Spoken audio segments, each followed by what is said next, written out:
This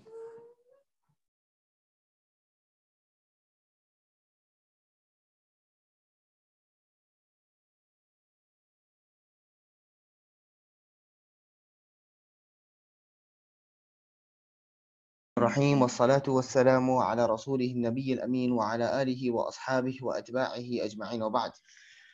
We ask of Allah subhanahu wa ta'ala to accept this time taken out. May Allah let it be a means of us gaining the pleasure of Allah Rabbul Izzati wal Jalal, and may Allah let it be a means of us gaining more benefit from this beautiful month of Ramadan.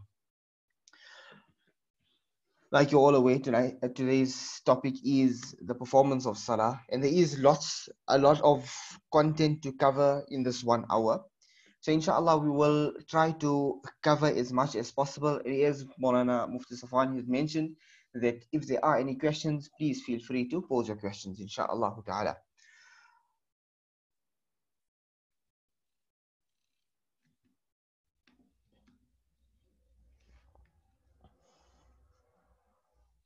Inshallah, we'll be going through a few, like you mentioned, quite a bit of aspects from the virtues of Salah right through the performance of Salah, as well as the certain aspects related to rulings of Salah. Regarding the virtues of Salah, we understand the great importance of Salah that it holds in the life of a Muslim.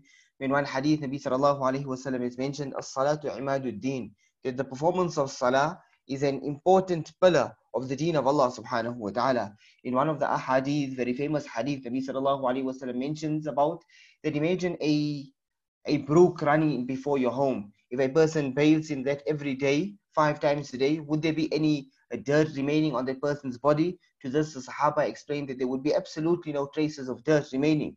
To this, Nabi sallallahu alaihi wasallam explained that likewise, this is the parable of the 5 daily salahs, that when a person performs the salahs, from one salah to the next salah, a person's sins are removed. From one Jummah to the next Jummah, a person's sins are deleted in the court of Allah subhanahu wa ta'ala. On one occasion, Nabi sallallahu alayhi wa sallam also mentioned to the Sahaba radiallahu anhum that the difference between the believer and the disbeliever is the performance of Salah. So Salah is an important part in the life of a Muslim, and when a person is not a Muslim, that is when a person is not involved in the performance of Salah. So it is an important feature in the life of a Muslim. And in fact, our ulama even explain that the performance of Salah determines our entire life. If our Salah is in order, the performance of our 5 daily prayers is in order, that is when the rest of our prayers or the rest of our life will also be determined according to the performance of our Salah. Let's go on to upon whom is Salah compulsory. A person needs to be a Muslim. So once a person accepts and embraces Islam, that is the moment the Salah becomes compulsory on a person.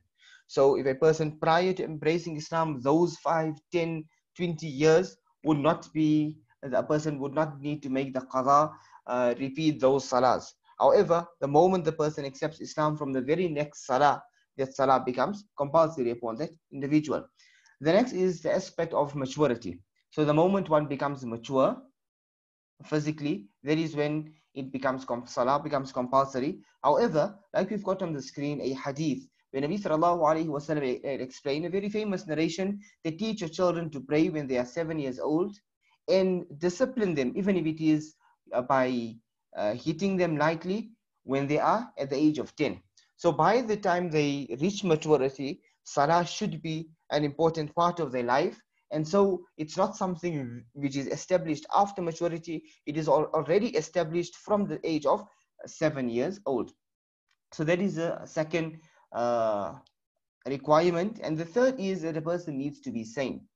If a person is permanently insane, then salah would not be, a person would not need to repay those salahs. And if a person is unconscious or insane for 5 or more salahs. So at times if we can find a person might fall unconscious for 6 hours, and in those 6 hours he might miss, like if a person falls unconscious now, he might miss Salatul Zuhr, Salatul Asr, Salatul Maghrib. But by the time he wakes up by Salatul Isha, Now he will need to perform his Salatul Isha as well as his Dhuhr, Asr, Maghrib, Isha.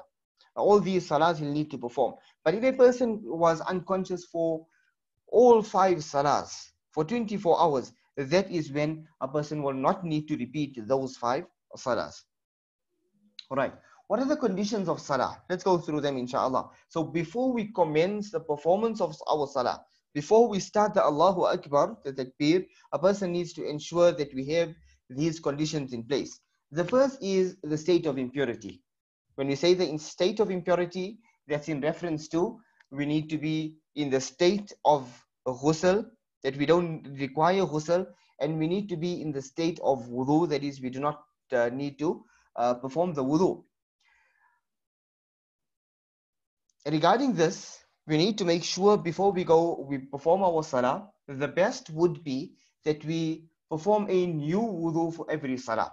However, at times we find people suffer from doubts. If a person made the wudu, now goes for salah and not sure did my wudu break or not, at that point one needs to reach a conclusion that I am suffering from doubt and I need to ignore that doubt in my mind. Then there should be no apparent impurity on the body, according to what you would have learned in the discussion on tahara, and no apparent impurity on the place of prayer. So where a person is touching, where a person would be, his body would be touching, at that point there should be no impurities. So that is the aspect of cleanliness. When it comes to awra, when it comes to those parts of the body that needs to be covered, we also refer to it as the satar. Then for males, it is from the navel to the knee, including the knee, right? From navel to knee, this needs to be covered. This is the condition. Now, this is obviously not if a person just has a trouser on which covers navel to knee. Yes, his salah would be accepted, but there is certain conditions and there's certain aspects of respect that are required as well. And so this is not an accepted rule that we can just perform salah in any way, as long as this is our navel to knee is closed. Rather, it is in certain circumstances. Then when it comes to women, then the whole body, excluding the hands, face and feet, need to be covered. So the whole body needs to be covered. An aspect to be an important aspect here to consider as well is that what is the face? The face of a woman obviously would end off at the chin. So the neck needs to be covered as well as the bottom of the face. One needs to make sure that that part is also covered.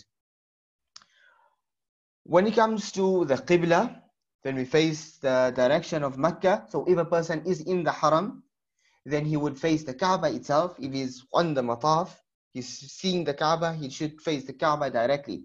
If a person is not on the Mataf, or he is from South Africa, we face the direction of Mecca. Now, it is compulsory and it is a condition for a person to find out. So we wouldn't just assume that Qibla is in one direction and perform the Salah. It is compulsory to make what is referred to as tahari, to make some inquiries, whether it is asking of a person or doing one's own research, and thereafter we make a decision. Once that decision is made, then a person will stick to that decision. If after the performance of salah one is informed that your direction was incorrect, then it still would be fine, that salah would be accepted. However, if we do find a person performing salah facing the wrong direction, then we should turn that person to the correct direction. Now, when it comes to we are facing the direction of Mecca, and so Fuqaha explain that there is a 48-degree grace. There is a 48-degree grace, and so it would be difficult to get it directly, exactly. And so we try to be as exact as possible. But if we are off in this 48-degree grace, then it would be fine, salah would be accepted. Like you mentioned, no need to repeat if direction was incorrect. So the three conditions we mentioned: cleanliness, the awra, and the qibla. Then we go to the intention. Our intention in the Hanafi madhab is that it should be non-verbal, right? In the Shafi'i madhab, the verbal a verbal intention is a condition, is required. In the Hanafi madhab, it is not, it is non-verbal, but we need to know which salah is being performed. So as an example, if a person is performing salah at about 4:30, at 4:30 he is performing his salah, he is actually performing his salatul dhuhr, and in his mind he thinks he's performing salatul asr, or the other way around, he's performing salatul asr, and in his mind he thinks he's performing salatul dhuhr. Afterwards he realizes that I already performed salatul dhuhr. Then that would not be regarded as salatul asr. A person needs to have the intention for that salah, and that is when it would be accepted. It is a condition. Then the fifth condition is that of the correct salah time. So we need to know the correct salah time, as Almighty Allah says that salah has been prescribed on its correct times. And so if a person starts, like we said, we gave the example of 4:30, a person starts to perform salatul dhuhr. In his mind, he thinks that salatul asr is already in, so he at 4:30 is performing salatul asr. As an example, at 4:30, at 4:30 is performing salatul asr. His thinking is that salatul asr time is already entered. But if it hasn't, if he finds out later it hasn't entered, then he actually needs to repeat that salah. It was not performed in the correct salah time. If a salah was missed, one needs to perform the qada. Now, the qada needs to be performed of all the salahs prior to, or even from the time of maturity up to this point. If any salahs were missed, one needs to repeat those salahs. Now, when it comes to fasting, we know the ruling regarding fasting. There is a concept of paying in lieu of those fasts that were missed. That is, when it comes to a person who is ill, unable to fast, he may pay. Now, your fuqaha also explained that if a person passes away and a person hasn't performed certain salahs, then yes, we can pay. However, that is something that is not mentioned by Nabi sallallahu alaihi wasallam, and so we understand it as we hope that Allah will not take a person to task for those for those salahs not performed. However, there is no guarantee in that, and so if a person has missed salahs, one needs to make sure that we do perform the qada of those salahs. And what's important, which especially those who are younger, it is, we would really encourage they don't ever leave out any salah. That maybe perhaps when a person is young, we mentioned this to the learners in madrasa, the young learners in madrasa, that you might, perhaps at times you might miss salatul fajr, or you might miss a certain salah. Don't let it be that you do not perform the qada, because after 5 or 6 years of qada, it's become very difficult for a person to perform. All right. Then joining of salatul dhuhr and salatul asr, as well as salatul maghrib to salatul isha, this is an accepted practice in other madhahib. Like the Shafi'i madhab, it would be acceptable to perform salatul dhuhr and salatul asr, or salatul maghrib and salatul isha at one time. That is with its certain conditions. But in the Hanafi madhab, we will not accept that. What is acceptable in the Hanafi madhab is, if a person is traveling, one performs salatul dhuhr at the last time of salatul dhuhr. So salatul dhuhr is coming out at 4 p.m. So a person stops over whilst on journey. He stops over at 3:45. He performs his salatul dhuhr. He waits at that point, maybe takes a snack, and now at the time enters at 4 o'clock. He waits for another 5 to 10 minutes. At 4:10, he now performs his salatul asr. So it was almost like it was together, but it was in its prescribed time. That is in the Hanafi madhab. I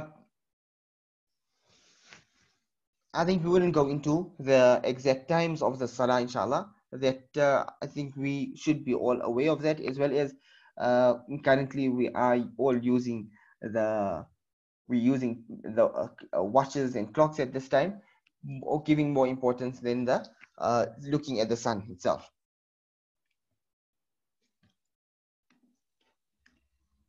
Let's continue. Right.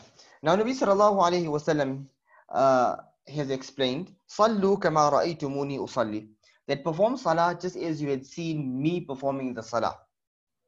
And so that is why Sahaba had explained the salah of Nabi sallallahu alayhi wasallam, and this is the salah that we would be performing. Almighty Allah mentions, "Inna salata tanha anil fahsha'i wal munkar," that salah prevents a person from immorality and from sins.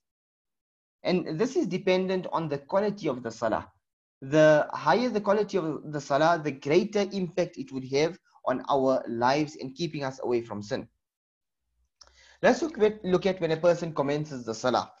Now, Allah mentions in Quran that فَوَيْلٌ لِلْمُصَلِّينَ الَّذِينَ هُمْ عَنْ صَلَاتِهِمْ سَاهُونَ, that wail, destruction be upon those who perform salah and they are negligent in their performance of salah. And so we should be performing our salah in a conscious way, that I'm trying to do it in a way pleasing to Almighty Allah. As the hadith of Ihsan explains, أَن تَعْبُدَ اللَّهَ كَأَنَّكَ تَرَى, to worship Allah as if I'm seeing Almighty Allah. فَإِن لَمْ تَكُنْ تَرَى فَإِنَّهُ يَرَاكَ, and if I am not seeing Allah, at least I know that Allah is looking at me. So we need to be conscious about our movements, our recitations within our salah. Yes, we can never be perfect. However, if whilst we are on the journey of perfection, we would not be classified amongst those who are sahun, those who are negligent in their performance of salah. Now, when it comes to the commencement of the salah, we commence the salah by saying Allahu Akbar. Right? By saying Allahu Akbar, this enters a person into the salah. How do we do that? A man will lift his hands up until the tips of one's thumbs are in line with the earlobe. So the tips of one's thumbs are in line with the earlobes. The fingers would be kept straight up and the palms will be facing the Qibla.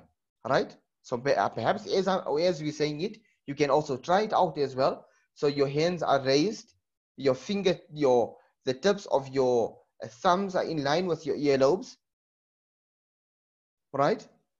And you say Allahu Akbar while one's hands are up. So Allahu Akbar, and thereafter you drop it. Allahu Akbar, and you drop your hands. When it comes to the females, the female will lift up until the tips of her fingers are at her shoulders.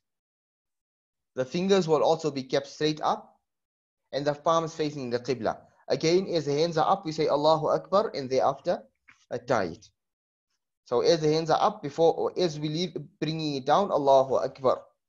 That is how we commence our salah. Now, Allahu Akbar is a requirement here. This is very important for the entrance into salah. So raising of the hands is a sunnah, right? So if a person does not raise hands, as an example, the salah would have still started. But if a person did not say Allahu Akbar, then one salah has not commenced. And this is important when a person is joining into a salah, into a jamaat. What's also important here is, at times we've found that people have doubts in whether they say Allahu Akbar. If a person does have doubts, then one needs to ignore the doubt and believe that I've already said it. Now we tie the hands. How do we tie the hands? For the males, you place the right hand over the left hand below the navel. Just below the navel, the right hand over the left hand. So we place the left hand first and thereafter the right hand, and we catch hold of the wrist of the left hand with the thumb and small finger. So the thumb and small finger will go around the hand, and the three other fingers will sit on top. They will sit on top. So as soon as we say Allahu Akbar, we tie our hands beneath and below our navel. When it comes to females, they will place the right hand over the left hand on the chest, with fingers being closed. With fingers being closed, right? Now when it comes to males, we will keep our feet. We'll keep our feet in a comfortable position, with Fuqaha explain about 4 fingers space between your feet. Obviously, this will differ from person to person. If a person is perhaps big in size, 4 fingers might be uncomfortable, and so slightly in a comfortable way, so but keeping the feet not too far apart. When it comes to the females will keep their feet together, and this is more astar, this is closer to the sunnah of Nabi sallallahu alaihi wasallam. Now, what's important to mention here is that one is the salah taught to us by Nabi sallallahu alaihi wasallam, and that is related to males.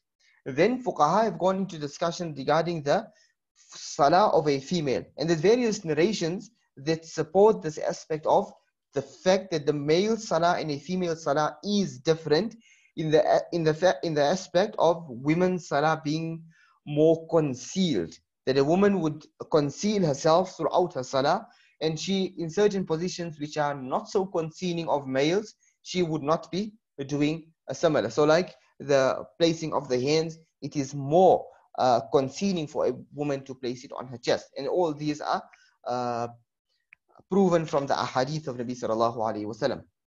When it comes to the standing position, the standing position is a compulsory aspect of salah. It is fard, and so all fara'id salahs, a person needs to be standing in his salah. The only exception is when a person is unable to stand or make sajda. Right? If a person is unable to stand, then he can sit and perform the salah. And fuqaha explain, if a person is unable to make sajda, then the person should sit and perform that salah. Right? If a person cannot make sajda, then a person can sit and perform the salah. When it comes to the sunnah and nafil salahs, then it is also permissible for a person to sit and perform that salah. Like you would say, the practice of many derived from the sunnah of Nabi sallallahu alaihi wasallam is that the last 2 raka'at of after Salatul Taraweeh, after witr, many would perform it sitting. This is also mentioned by the fuqaha. To focus one's gaze on the place of sajda is an important aspect here. To focus one's gaze on the place of sajda. To close one's eyes in salah is actually described and mentioned to be amongst the makruhat, amongst those aspects which are disliked in salah. So we try not to keep our eyes closed in salah. Now this applies especially for hufaz in the month of Ramadan, that we tend to close our eyes and gives us more attention.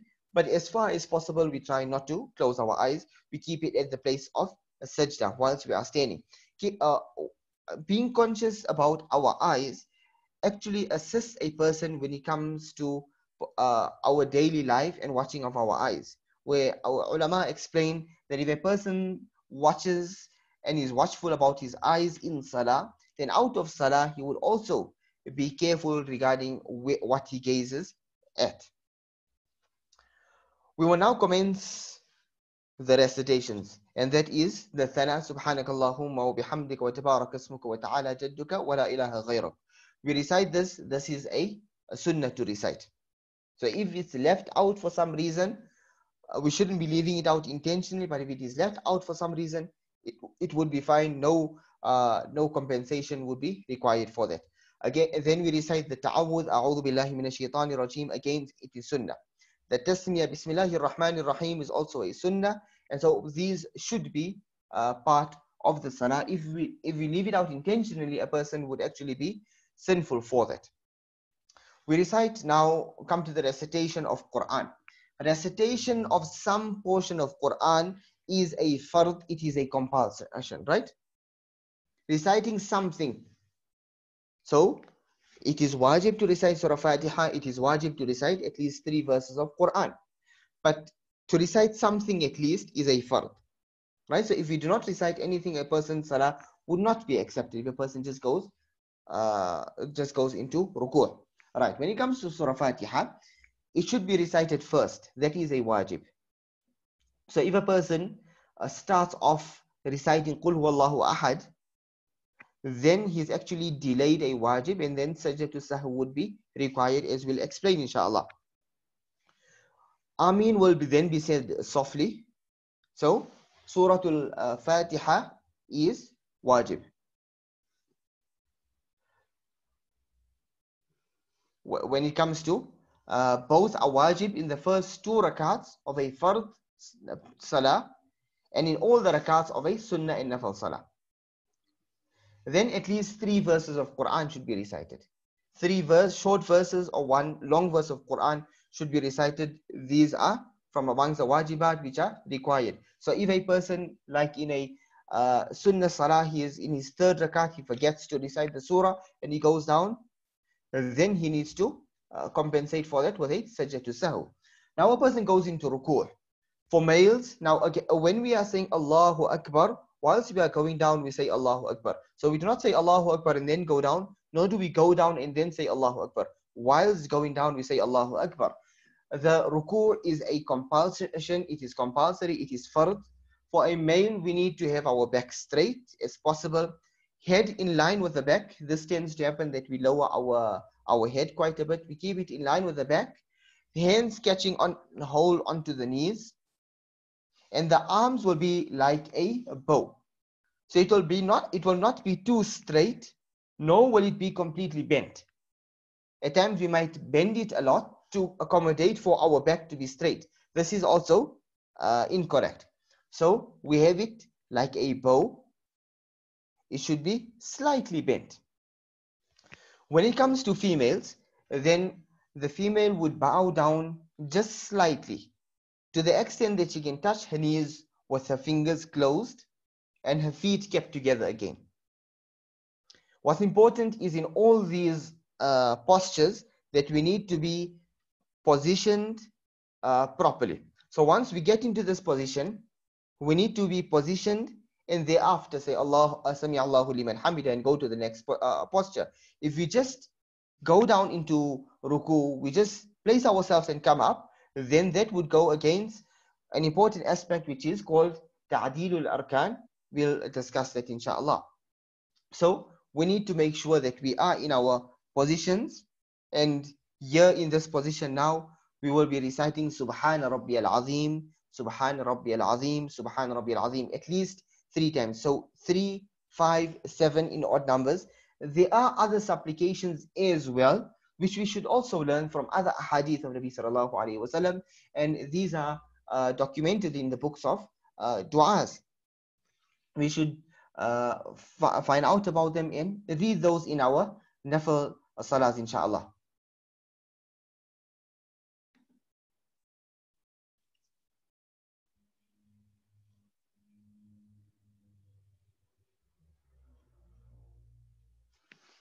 See, there's a question here.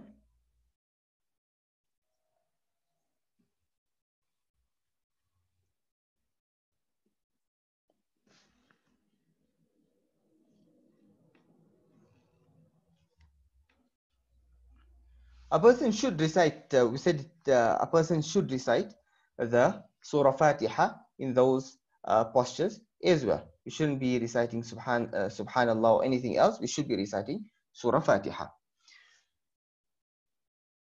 Right, now a person stands up in Qawma and the standing position after ruku'. And we say Sami Allahu liman hamida whilst we are standing up, and Rabbana walakal hamd. Apologies, I see there's an error on the screen, on the slide. Rabbana walakal hamd whilst we are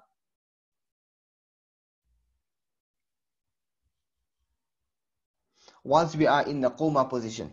We say Rabbana walakal hamd.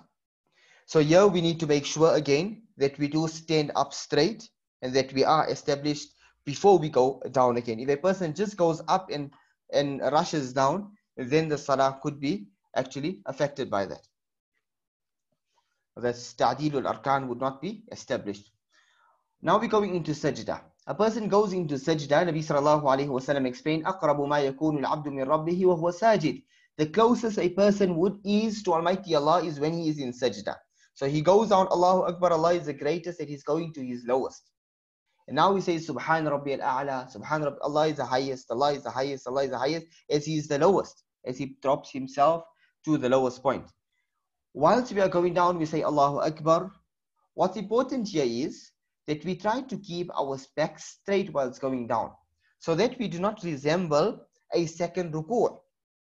We do not drop our backs down first, rather we lower our knees first and keeping our back straight. place the knees just before place the hands on the knees just before placing the knees onto the ground. Then place the hands on the ground, followed by the forehead, and finally the nose. All right, so that's what we'll do. We'll come down, keeping our back straight. Just before we place our knees onto the ground, we'll place your hands on your knees. You'll place your knees down onto the ground, your head down thereafter, forehead, and then the nose. That is what's explained by the ulama from the hadith of Nabi sallallahu alaihi wasallam. When it comes to how the sajda of a male should be, then an important thing is that it is a fard. So if we miss out one of the two sajdas, then if you are not too late, a person can perform that. According to that sajda, if a person is standing up after one sajda and he realizes he's only performed one sajda, he needs to go back down. If a person continues with salah and thereafter remembers, I only made one sajda, the salah needs to be repeated. To place one's hands on either side of the head with the tips of the thumbs in line with the earlobes, right? So we place our head on the ground, the hands next to it, with your tips of your thumbs in line with your earlobes.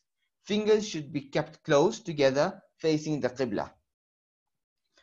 Right. Then the third point, to keep the forearms of the ground away from the body. Nabi sallallahu alaihi wasallam has mentioned this in a hadith, that we should not keep our hands on the ground, keeping it close to ourselves. This is something mentioned by Nabi sallallahu alaihi wasallam. And so for men, we should make sure that we do not place our forearms on the ground or keep it against our bodies. The belly should not rest on one's thighs.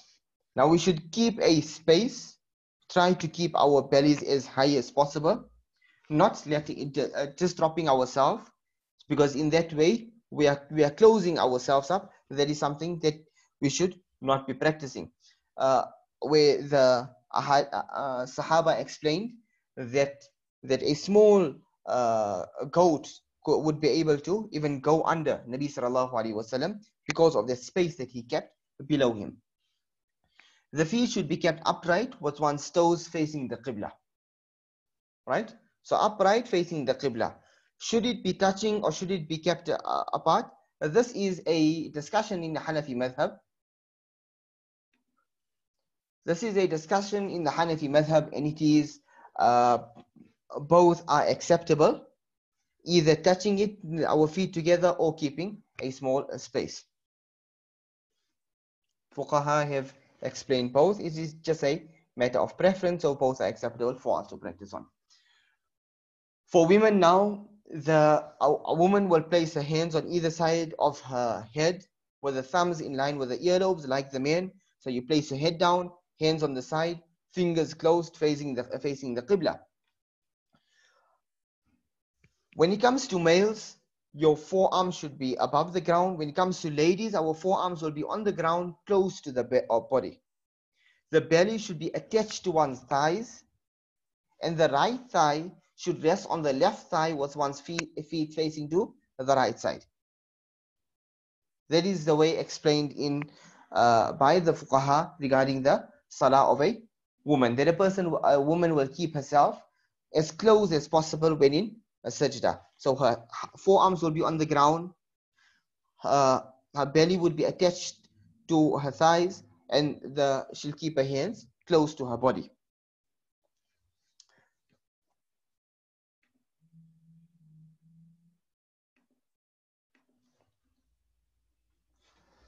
Supplication in sajda is Subhan Rabbiyal A'la, Subhan Rabbiyal A'la, Subhan Rabbiyal A'la. There's other du'as also, other adhkar. This is also something that we should try to learn and recite, inshallah.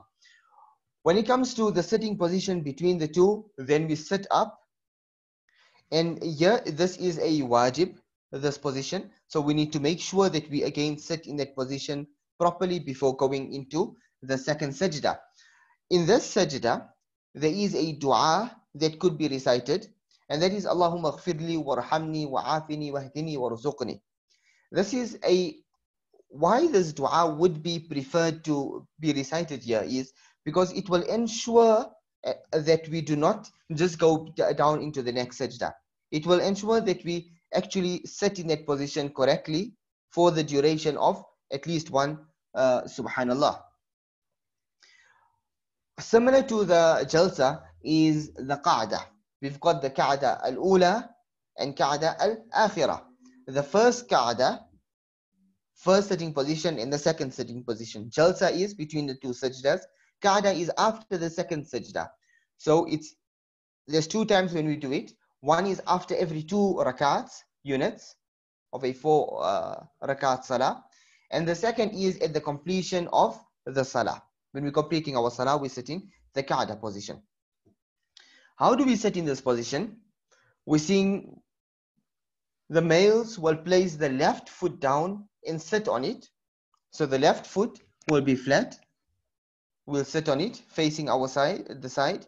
We'll then raise our right foot, keep it upright, and so that the toes are facing the qibla.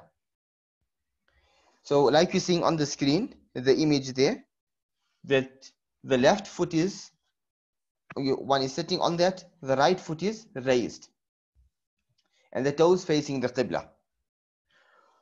How will we place our hands? Our hands will be placed on our thighs with one's fingers in a natural position. In a very natural position, we keep it on our thighs. When it comes to females, we sit on the left posterior with both feet protruding to the right side. We'll then place the right thigh on the left thigh and the right shin on the left shin. And like men, they'll place both hands on the thighs with one's fingers together facing the qibla. So men head it in a relaxed way. Women will close their fingers. It's a bit more concealed in that way. And their arms will be against their body. So that is either in the qa'da, in the sitting position. Here we know the at-tahiyyat. It is the at-tahiyyat, recitation of at-tahiyyat is a wajib. Right? When it comes to now ashhadu an la ilaha illallah, then at that point now we raise our fingers. There's different ways according to the different madhahib. According to the Hanafi madhab,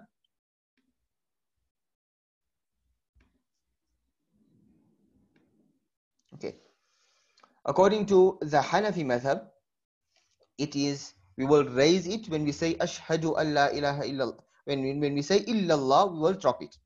Now, like we're seeing on the screen, the two small fingers, right? Our small finger and the ring finger will be kept in. Then with our middle finger and thumb, we make a small ring. Middle finger and thumb, we make a ring. And the index finger will now make the sign. We'll raise that, not too high, not facing up, just slightly like we're seeing on that image. And ashhadu an la ilaha illallah, when we say illallah, we drop it. So this practice is a sunnah. So tashahhud, reciting of at-tahiyyat, is wajib, but this practice is a sunnah.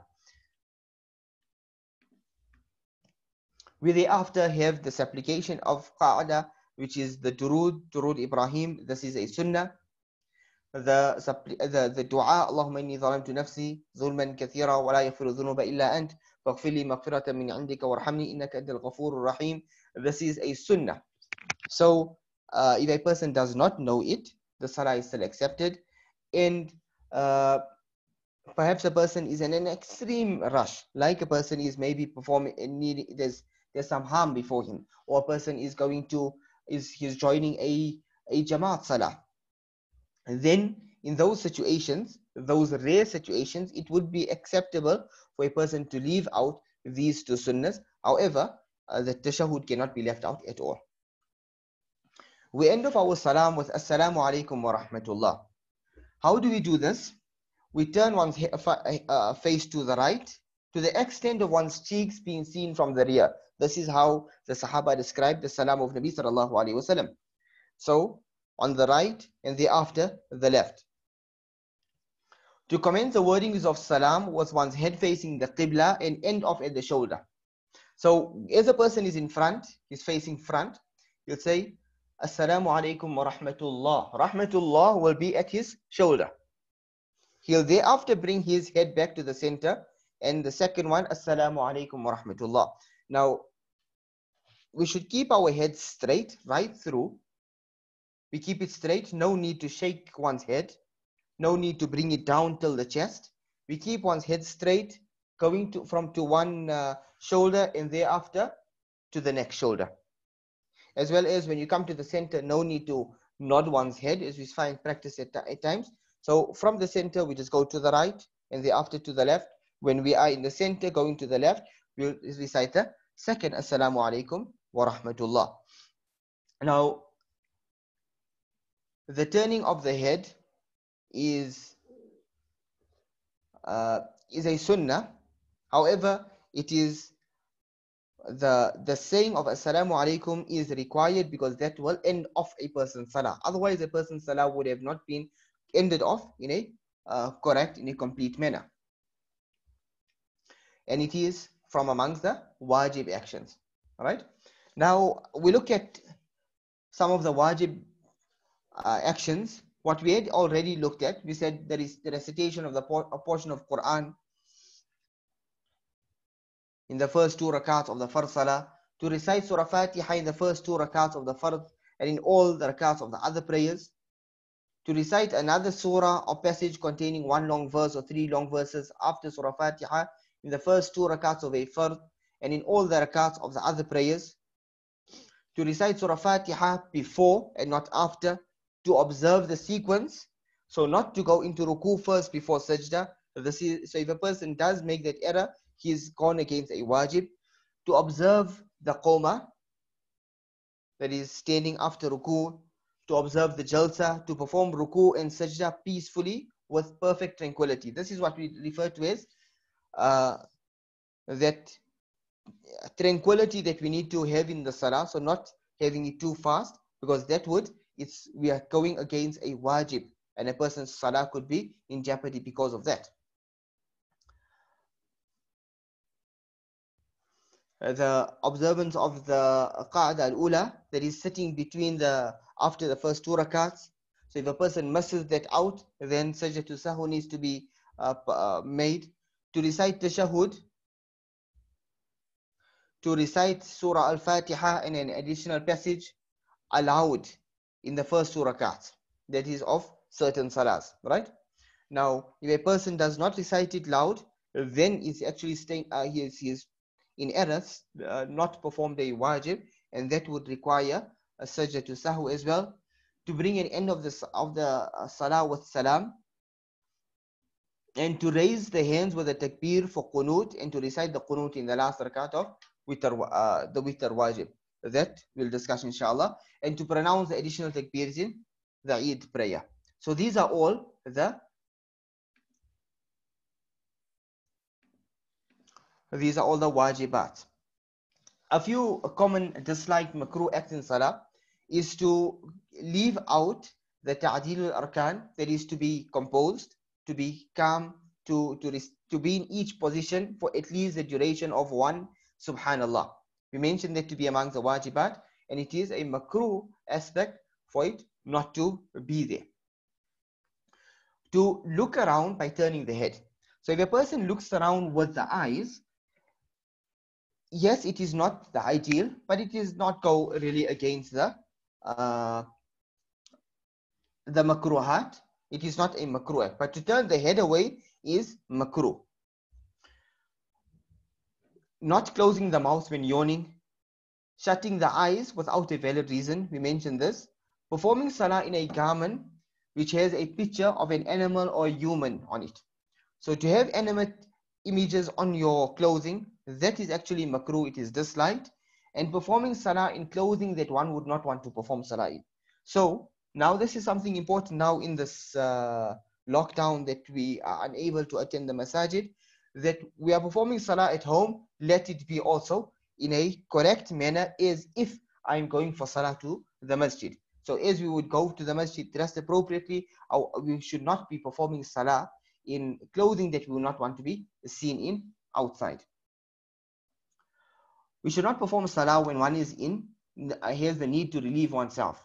In fact, even when one has extreme hunger, then it would be better to perform the salah first and thereafter, or sorry, it would be better to rather relieve oneself of the requirement of eating or relieve oneself and thereafter perform the salah.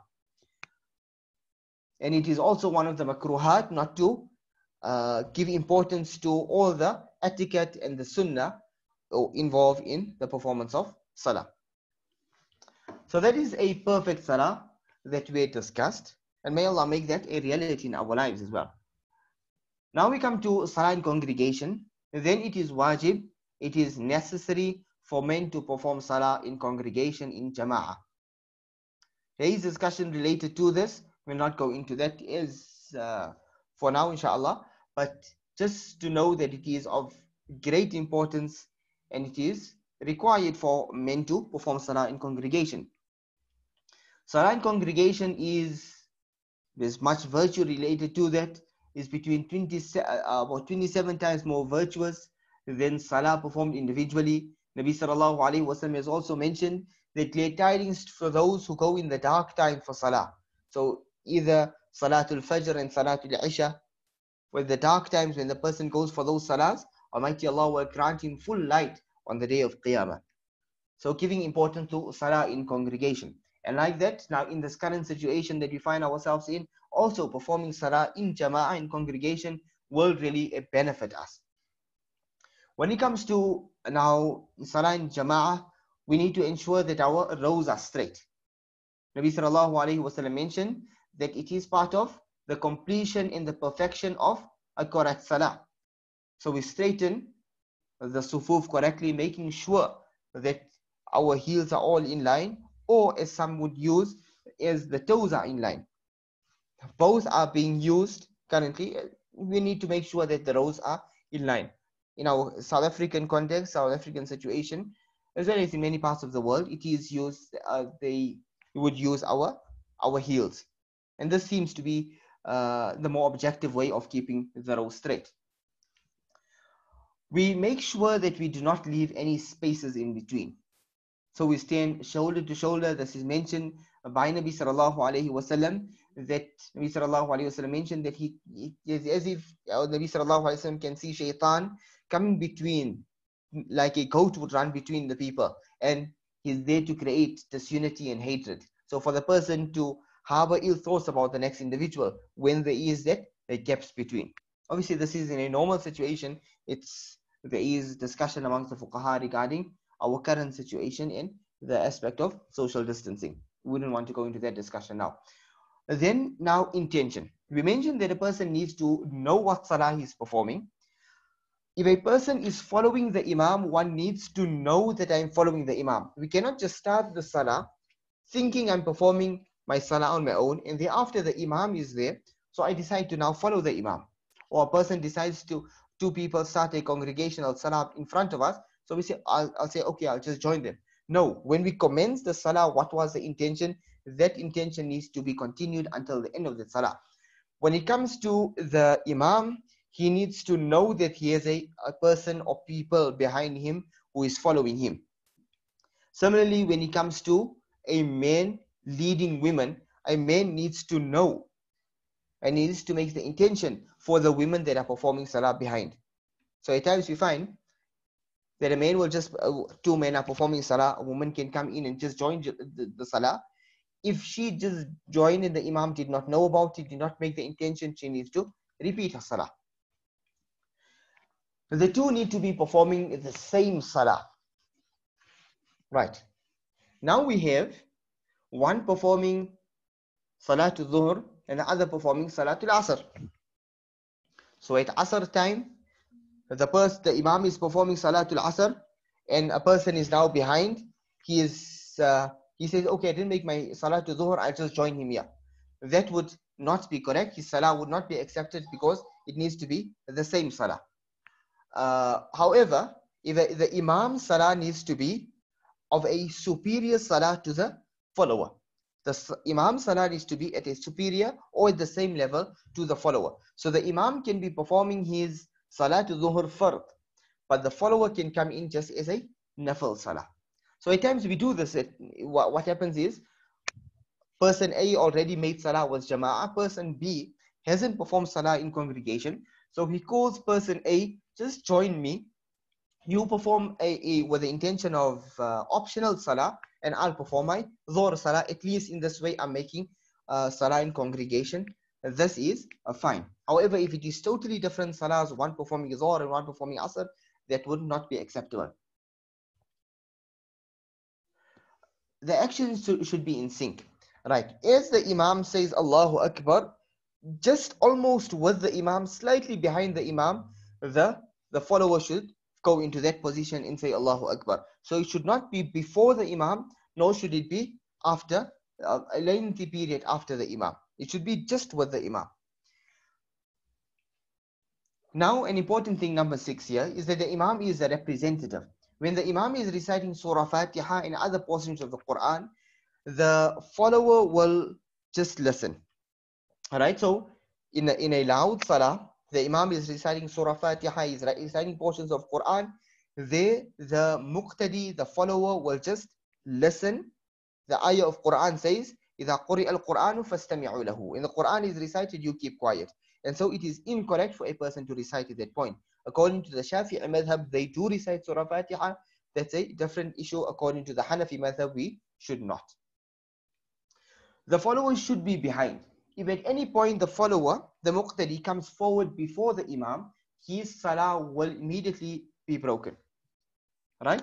His salah would be broken. If it is just one follower, then the follower, this is if it is a male, will be on the right with his toes in line with the heels of the imam. So right next to him, very close to him, and not very far behind him. But he needs to make sure that he doesn't slowly move forward. If in that salah he moves forward in front of the imam, it would be problematic. His salah would break. When it is a woman, the woman would be behind, as if she's in a row behind. Now, if there is no barrier, there should be no barrier between the imam and the followers, which disturbs the continuity and may cause confusion, such as the road or being in a totally different and a separate building. So they should be in the same place, and there should be the sync between them. So if a person in one big prayer place, if a person goes to perform salah a bit at the back, it is fine. Obviously, it is against the sunnah in that situation. But when it comes to, especially when it comes to women, in another, perhaps if they're performing in another room, if it is linked to that in the same building, there is no possibility of confusions. The sound is going through, then they can perform that salah. If it is completely a separate place, then a person cannot perform salah behind that imam. This is like the current question that people are asking regarding performance of salah following a live streaming, or following the salah from Haramain or from the local masjid. That is something that is not acceptable, because there isn't that aspect of continuity.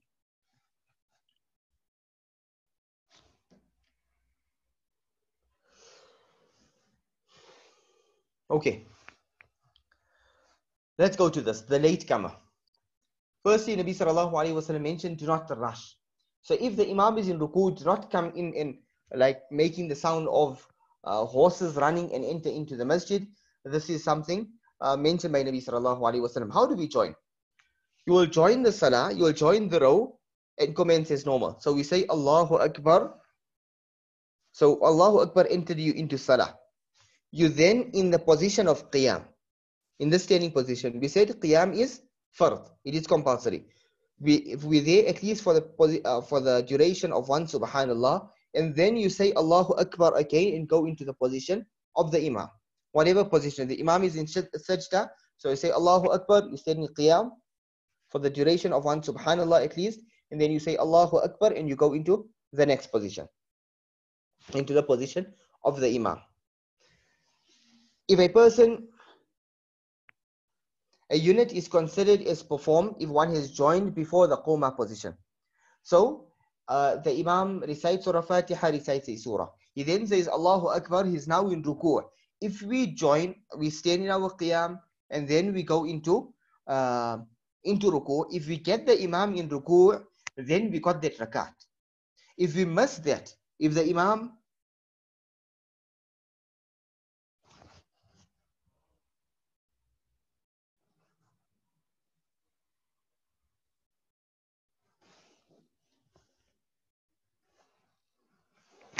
So if the Imam now he goes into, apologies for that, if the Imam is already standing up from the ruku', then we've regard it as that we've missed that position.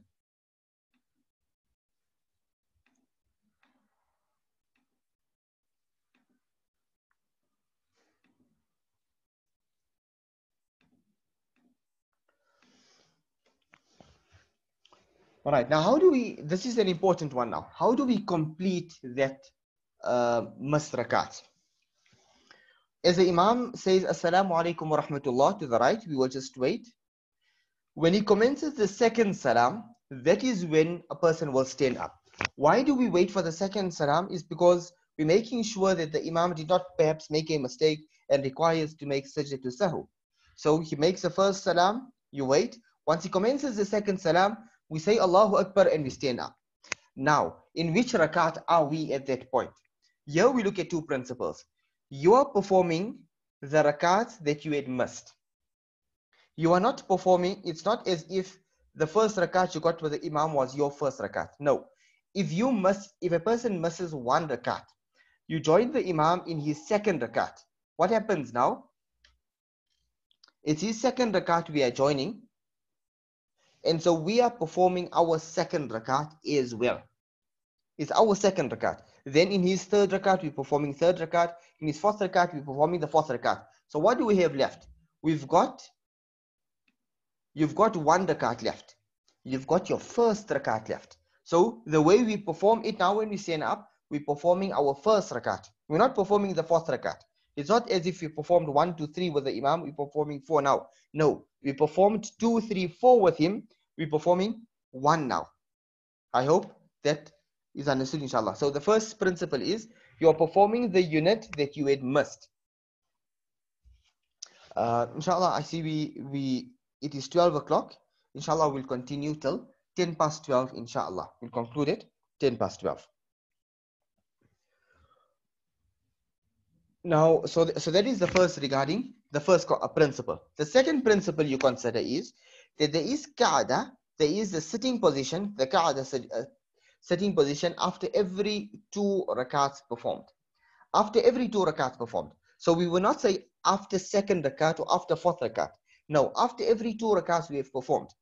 So as an example, we join the Imam in the last rakat of in his fourth rakat. He's performing a 4 rakat salah. In his last rakat, we join him now. What happens? I've performed 1 rakat with the Imam. Which rakat did I perform? I've performed rakat number 4. So I still need to perform rakat number 1, rakat number 2, rakat number 3. So now when the Imam finishes his salah, I will now stand up. I'm performing rakat number 1. But at the end of rakat number 1, I've now performed 2 rakats. I've performed 1 with the Imam and I've performed now 1 on my own. So I need to sit in a qa'dah position. All right? And then we stand up again. We're performing rakat number 2 and rakat number 3. And then we make the second qa'dah. Now, why this is important to know which rakat we are performing is because we mentioned that in a fard salah, Surah Fatiha and a surah is wajib. Surah Fatiha and a surah is wajib in the first 2 rakats. So, if a person now stands up, we need to make sure that we're performing our first rakat, which requires Surah Fatiha and a surah. If a person leaves out the surah, he's actually leaving out a wajib. He is leaving out a wajib and that salah needs to be repeated. Now what happens to you and I, if in case we were not doing this correctly, then it was wajib we left out, and so we needed to re-perform that salah within its time. So now the time is already out. So say this morning Fajr we made that mistake. Fajr time is out, and so that salah is accepted, inshallah. But if it is in that salah time, we need to repeat it. Okay, now sajda to sahw. The sajda, the prostration of forgetfulness. When is this made? If a person misses a wajib act or delays a fard or a wajib. If he misses a wajib act. So if a person misses the second qa'dah, he doesn't sit in the second qa'dah and he stands up for the third rakat, then the sajda to sahu needs to be made. What happens if a person makes multiple mistakes? Then one sajda would also be sufficient for that, one sajda to sahu. How do we do it? In the last qa'dah, after recitation of at-tahiyyat, we'll make salam to one side, assalamu alaikum wa rahmatullah, and thereafter make our two sajdas. We make our two sajdas, first sajda, second qa'dah, second sajda, sit in at-tahiyyat and complete the salah. So this is sajda to sahu when we miss out a wajib or when we delay a fard. So how can a person delay a fard? Perhaps he reads something, or he adds something into that salah, like makes, as an example, he makes 3 sajdas. Now he's delayed the next fard, which is qiyam, or the fard which is the qa'dah al-akhirah, the last qa'dah. So in that way he's delayed, or he's missed out a wajib. If a person misses out a fard, we mentioned that salah will not be accepted. He needs to repeat the salah completely. Okay, these are our 5 salahs and the sunnahs that need to be performed with that. We'll not go into each one, inshallah. We're short of time. But let's suffice to say that Nabi sallallahu alaihi wasallam mentioned that person who performs 12 rakats of optional salah along with a fard prayer, Allah will build for him a house in Jannah.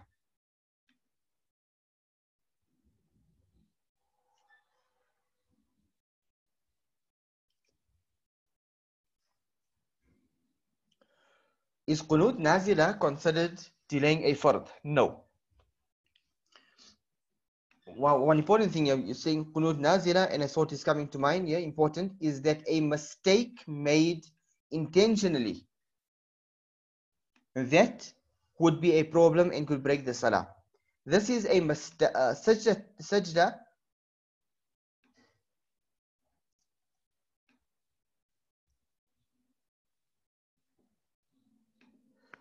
Okay, this is if a mistake is made unintentionally, right? So qunut nazila is part of the sunnah of Nabi sallallahu alaihi wasallam.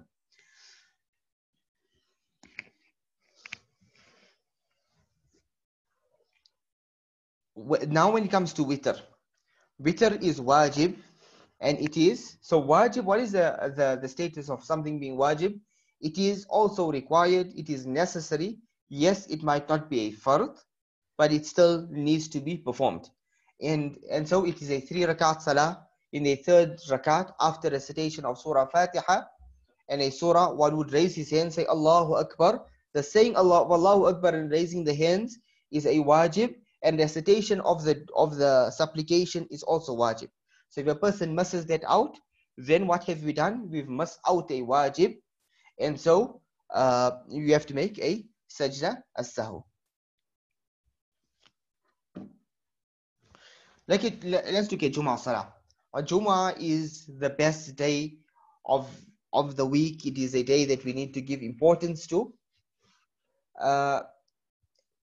And there's various narrations regarding that. When it comes to the Salatul Jumu'ah, now Salatul Jumu'ah is, Almighty Allah mentions in Quran, إِذَا نُودِيَ لِصَلَاةٍ يَوْمِ الْجُمُعَةِ فَاسْعَوْا, that when إِلَى ذِكْرِ اللَّهِ وَذَرُوا الْبَيْعَ, that when the adhan for Salatul Jumu'ah takes place, then rush towards it and leave all all business transactions. And so from here Fuqaha explain that it is impermissible for a person to be involved in any business transactions during the time of Jumu'ah. This would apply to any person upon whom Jumu'ah is required, is necessary. So when it comes to a mature male who is sane, then and he is healthy, he needs to go for Salatul Jumu'ah. When it comes to a female, a female, Salatul Jum'ah is not compulsory upon a female, and so for her it would be permissible for her to do business transactions. Similarly, if a man has a staff at his business and his business stays open, he's gone for Salatul Jum'ah, then that would be permissible as well. However, ulama explain that keeping in the essence of Jum'ah Salah, that it the maqsad and the idea is that everybody should be going for Jummah Salah, and that importance should be given for this for Salatul Jummah. So even when it comes to women, it is recommended that they do not do any business transactions at that time. And obviously businesses, if we are able to keep it closed at that time, it would be great as well. Even certain ulama also suggest that the entire Friday morning we should keep it. We shouldn't be going to work. It is meant for the preparation of Jumu'ah. So we go early to the masjid, we perform, recite our Suratul Kahf, recite Salawatul Nabi Sallallahu Alaihi Wasallam, all in preparation for Jumu'ah. Thereafter Allah says, then after you've completed Salatul Jumu'ah, then Allah says that then travel in the earth and do your business transactions. So open your business after Jumu'ah. Right. Then the Arabic khutbah, Ya Nabi Sallallahu Alaihi Wasallam has mentioned great amount of virtue. It is important that it is given its importance. We do not talk in this time while the khutbah is on, and we do not is it permissible to even tell anybody else to keep quiet at this time. So we listen to the khutbah very attentively. That is the Arabic khutbah. We listen to it attentively. We do not even mention to anybody else to keep quiet, nor it is mentioned in the hadith of Nabi Sallallahu Alaihi Wasallam not to even play with that at that time with stones in front of the Sahaba, not to play with the stones. So not to allow things to distract you from the khutbah of Jumu'ah. And then the salah is the 4 rakats of Dhuhr is replaced with 2 rakats of Jumu'ah. Then we have the various different other salawat. Salatul Tahajjud, Qiyamul Layl is greatly emphasized and is a means of it's a salah of the pious. Then we have Salatul Taraweeh.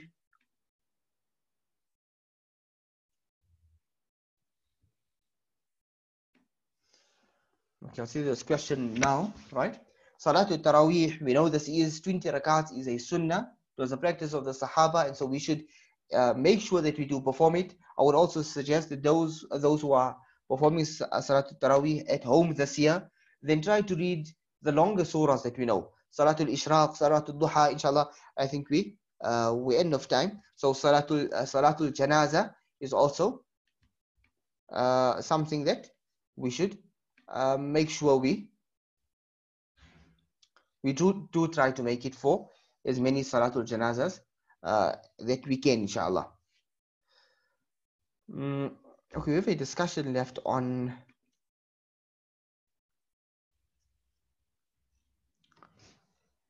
Musafir. Maybe I can just get an indication from Mufti Safwan. Should we just terminate here? So now I'll just see this question. We're reading at-Tahiyyat, we should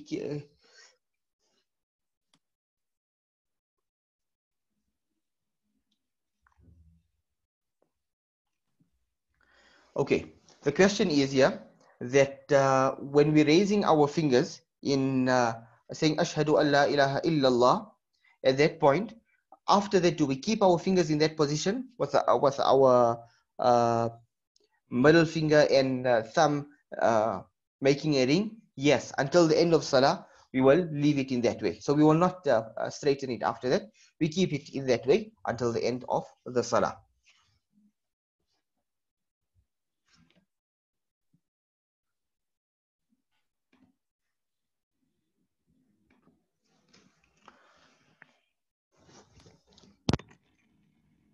Mawlana, you can wrap up on this discussion, inshallah, and we can conclude in the next few minutes.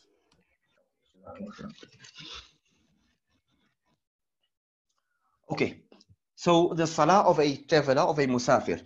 Now, when it comes to what is a definition of a musafir, it is a person who travels accepted view is 77 kilometers or more. There is discussion amongst the muftis, but we can use 77 kilometers or more, right? Then if a person intends to travel this distance, right? What will be considered a traveler is one who leaves the boundaries of his town. So from the moment you leave the boundaries of one's town, of one city, that's when a person becomes a musafir. Now he needs to leave home with the intention of reaching a certain destination that is either 77 or more kilometers away from the boundary. So once he leaves the boundary, now he's a musafir. All 4 rakats of fard salahs will be reduced to 2. This is not an option that I can either perform 4 or 2. Rather, it is a requirement one needs to perform the 2 rakats and not 4 rakats. All right. Now, a few important aspects to understand this rulings is we have what is watanul iqama. If a person leaves from Johannesburg, he's going to Durban. Right. His intention is to remain in Durban for 15 days or more. Then the moment he enters into Durban, into that locality, he is then now no longer a musafir.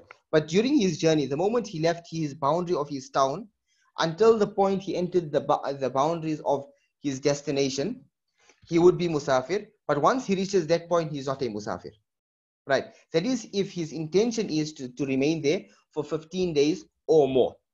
If a person's intention was not to stay there for 15 days or more, so he intends to be there for 3 days, then something comes up and there's a need for, okay, you need to stay another 5 days. Now from that day, you count 5 days is within this 15 days. And so, okay, I'm still not a musafir. Now there's some more work comes up and you say, okay, I need to stay another 10 days. So what is that? That is now in total you've exceeded 15 days. However, for that 10 days, a person will still be a musafir, will still be a traveler. Why? We consider the intention of one time 15 days. So what happens? A person can actually stay in one area for an entire year as a musafir. That is, if he doesn't have the intent, he all the time intends that, okay, after 3 days I'm returning. But he's not returning because of whatever reason he's delaying it. And his delay, at no point does he think, okay, for the next 15 days I'm around. He thinks, okay, after 5 days I'm going back. After 5 days I'm going back. Then he would remain a musafir. And similarly here, what happens if a person reaches a certain area with the intention of staying there for 15 days, and then after 5 days he returns. Is he he's now what the salahs he performed in full would be perfectly fine. He was a muqim at that point. Salah behind an imam who is a traveler, right? If the imam is a traveler, the resident should complete the 3rd and 4th rakat. So here, as the imam completes the salah, you stand up, Allahu Akbar. You recite Surah Fatiha. According to some fuqaha, you just stand for the position of 3 subhanallahs and you go into ruku. Or you can even recite the Surah Fatiha and thereafter go into ruku. So you're reciting a 3rd and 4th rakat. When one enters into his hometown, the clock needs to reset. Now what happens? A person travels from one area, he goes to his intention is he travels for 77 kilometers. He's a musafir. Now he enters into the boundaries of his hometown and is continuing his journey. He entered into his hometown, he needs to reset the clock, meaning mentally thinking, okay, from this point up to where I'm going to reach is 100 kilometers. Okay, so I will be musafir. So perhaps his entire journey from point A to point B is 100 kilometers, but in between he enters home. Then that will make him no longer a musafir. Salah behind an imam who is a resident. Now you enter into a locality, you follow the imam there. You would follow the complete salah. A person wouldn't end off after 2 rakats. You perform the entire salah. Right? So even if the imam is now maybe in his 2nd rakat, so you've missed 1 rakat, you actually need to complete that 1 rakat. The sunnah prayers are excused when actively on a journey. When a person is actively on the journey, one is excused. If a person has reached the destination and a person is still a musafir, so he's staying there for 7 days only, technically he's a musafir. Yes, he'll have to reduce his rakats of his fard salahs, but when it comes to the sunnahs, he would be it would be recommended that he actually does perform his sunnah salahs. The witr will remain wajib. He needs to perform that.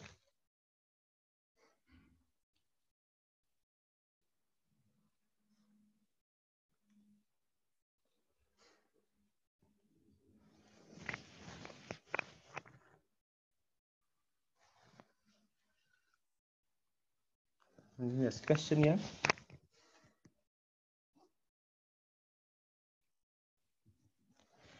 As long as a person does not have an intention from that point to stay for 15 days.